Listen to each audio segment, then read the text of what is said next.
Hi, Kerry Dixon here.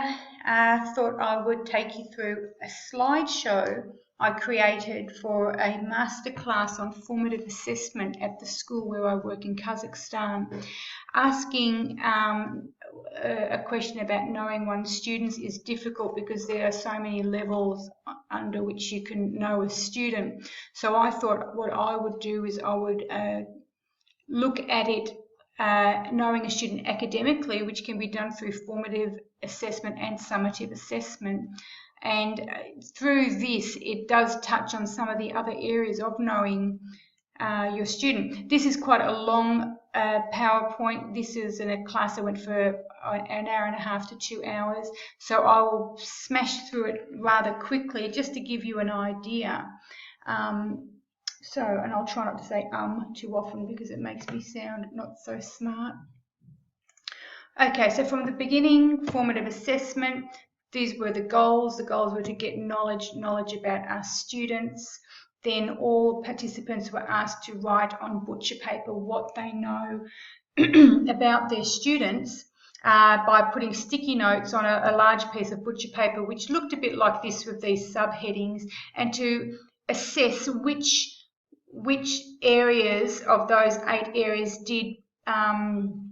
were more full than others, which areas were we strong in and which areas were we weak in, looking for patterns of strengths and weaknesses. And by doing that and me walking around the room, I actually formatively assessed the teachers who participated in the class on formative assessment.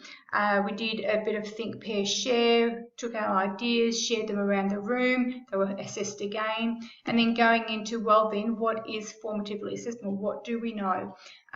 What do your students know now? What do they need to know? And how are you going to get there? What plans have you got in place? We established that formative assessment is something that happens while you are in the class teaching and they are learning, but it also obviously happens outside of class time if you're correcting books, exams, and you are starting to see strengths and weaknesses in their work. Once you find out strengths and weaknesses, if they're particularly weak in an area, how do you close the gap? If they are particularly strong in an area, how are you going to challenge them and close the gap from where they are presently to a more challenged position? And of course, the consequences of not formatively assessing your students leaves you without the knowledge you need to be the best teacher you can be, and the student will ultimately suffer. So what does it look like? It changes all the time depending on what your objectives are, but generally it is circular. Just when you have your objectives, you develop assessment instruments, you evaluate the data you've collected, you share your results, you implement the improvements, and then you start again. You determine the goals and objectives again, and it's a style of a continual improvement. There's many types of formative assessments, and we're going to go through a number of these now. Sorry that I'm rushing, but I've only got a 15-minute limit for this. Quality questioning is obviously important. Better to have open questions rather than closed questions. To use the Bloom's taxonomy is obviously at the foundation of so much of our teaching these days. And here's a hint that from me, that's quite often students don't know the answer, and rather than just saying, oh, well, you don't know, I'm going to go and ask somebody else now, give the child or the student the opportunity to accept they don't know, not feel ashamed or embarrassed, and pass it on. So they say pass, they choose another student in the class and somebody else answers the question. And it works very, very well for me, and it makes people more accepting of the fact that we don't know everything all the time. So don't be scared to let students learn from each other. They will actually, in my experience, learn so much more from each other.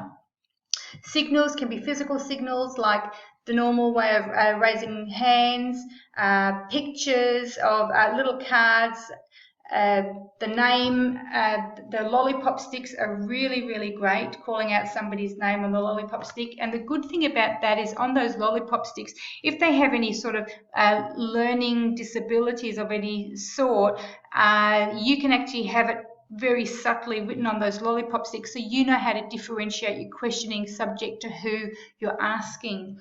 You can even put things like their grade, what grade they're at now and what they're aiming for. More of them, and of course the little whiteboards are really great, a lot of fun for all students of all ages. Their copybook is powerful. There's so much that a copybook can tell you. It can tell you, are they even engaged in their class?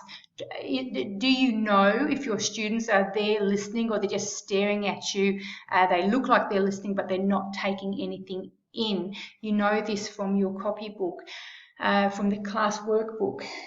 It tells you the quality of the work that they're doing, if they're understanding concepts, and for those students who are really, really shy and aren't going to ask questions in the middle of a class, or they're too shy to approach you, their workbook is a valuable tool of communication. Give them permission to write you a note in their workbook. They put a little sticker on the side like this, and you know that when they hand their workbook in, there's a message for you which you can respond to. This has been so successful for especially students who might be English as a second language. They can usually, maybe with Google Translate, somehow get out what it is they want to ask without, feeling like they have to publicly humiliate themselves. If it looks like this, then yes, you've got a lot of problems with that student. Okay, so students shouldn't be scared to be wrong. If they're scared to be wrong or admit that they're wrong, you're going to kill the opportunity to formatively assess them, because they will just clam up. So permission must be given. Be wrong, because if you are wrong, guaranteed by the end of this class you are going to be right, and that is great progress. So observations. This happens in Kazakhstan. This is amazing. You will go into classes and students will just literally lie down and sleep. But then again, you walk into the staff room and the teachers are quite often sleeping too. So it's mind-boggling. But anyway, it happens, and this would actually indicate, well, they're obviously very tired, they're deprived of oxygen and they've become unconscious, or they're just not engaged with the work. So you need to have classes that are stimulating. You need to have air flowing through the room. So many classes are stuffy and it makes students sleepy. You need to have fresh air circulating, keep the kids awake. And if they start to look like they're fading, then at that point you really want to change what you're doing in the class. In addition to that, obviously, you observe to see that the students are meeting their targets, that they're engaged in the work, the behaviour is appropriate, and if changes need to be made. See if anybody's actually died in the class. I have seen teachers behind their desks who are also not engaged in the class, so how the students are expected to learn is beyond me. So the other point is, if you take an interest and if you are energized, your students will take an interest, or they will be more likely to take an interest, and they are more likely to be energized. The students producing quality work. Is it if they're producing scribble, it also could possibly be a sign that they're just not interested, or that they're struggling. Either way, it needs to be addressed. Through assessments, we can do peer and self-assessment. Peer assessment is obviously better if it's not done friend to friend, because cheating happens, that's a fact. I usually tell students to move their books 2 or 3 paces along the row, and that's how we do the assessment. But of course, we always encourage our honesty and integrity, and academic integrity is really, really important. Students share the knowledge and ideas. They tell the writer something that they like. They ask the writer a question. They give the writer a positive suggestion, or the teacher, or each other. Other forms of self-assessment with smiley faces, which is great for younger kids.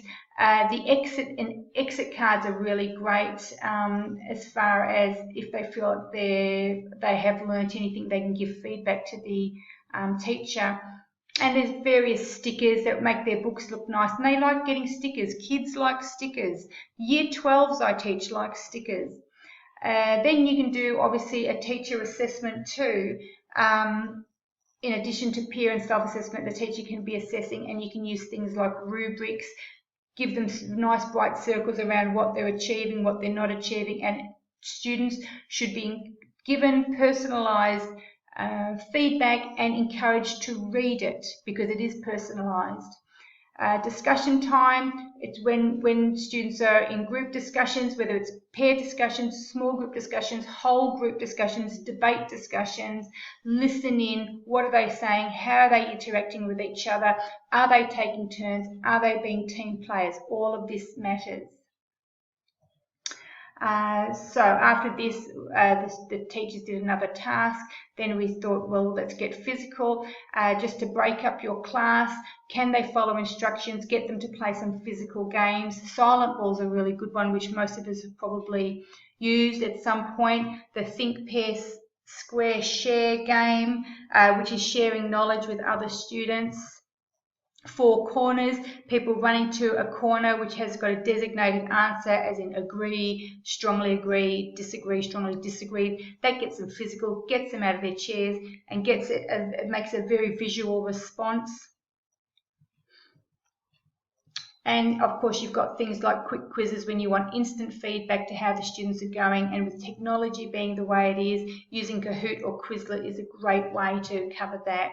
Recording data is paramount. Students can have a thing called a flight path in the front of their book where they take ownership of their marks.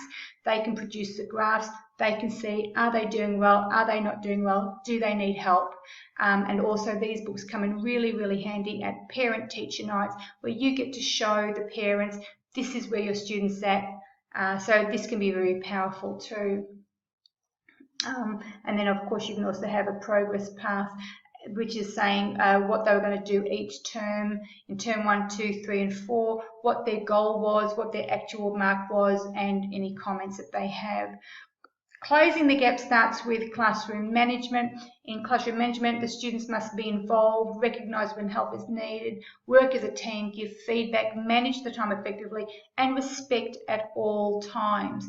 This is actually something which they do very well in Kazakhstan. The students are they really work as teams brilliantly when they're not sleeping. When they're motivated, they're pretty much the best students I've ever seen. A student-centered class does not mean the student controls the class.